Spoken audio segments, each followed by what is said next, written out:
আপনারা এসএসএফ যেটা আছে সেগুলো যমুনা বিভিন্ন জায়গায় উঠে অ্যাটলিস্ট সীমান্তে নিয়োগ করেন, কারণ বাংলাদেশের 18 কোটি মানুষেরই এখন এসএসএফ প্রয়োজন।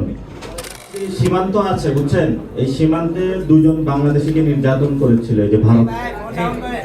এই জন্য আমরা আজকে এই সভা থেকে সীমান্ত হত্যার প্রতিবাদ জানাচ্ছি এবং সরকারের যে স্বরাষ্ট্র পররাষ্ট্র মন্ত্রণালয় রয়েছে আমরা তাদেরকে বলবো একটি অ্যাক্টিভ হন।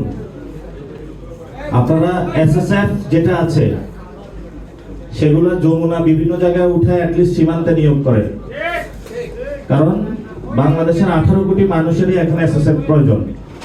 এজন্য আমরা এই প্রোগ্রাম থেকে সীমান্ত হত্যায় যারা অতীত শহীদ হয়েছেন, যারা হেনস্থার শিকার হচ্ছেন, আমরা এই প্রোগ্রাম থেকে তীব্র নিন্দা জানাচ্ছি ভারত সরকারের প্রতি এবং আন্তর্জাতিক সম্প্রদায়ের কাছে আহ্বান যে আন্তর্জাতিক যে সীমারেখাগুলো রয়েছে, ভারতের মতো একটি খুনি বর্বর বাহিনী জন্ম দিয়েছে বিএসএফ, দ্রুত তাদেরকে বিচারের কাঠগড়ায় দাঁড় করিয়ে দৃষ্টান্তমূলক শাস্তির মাধ্যমে নতুন বিশ্ব, যে শান্তির বিশ্বের কথা বলি, সেই বিশ্ব আমরা প্রতিষ্ঠা করতে পারবো বলে আশা করি। না হয় যেই শান্তিমূলক যে কথাগুলো আমরা বলি এগুলো হলো ফুলজুরি কথার মধ্যেই থেকে যাবে। সকলকে ধন্যবাদ।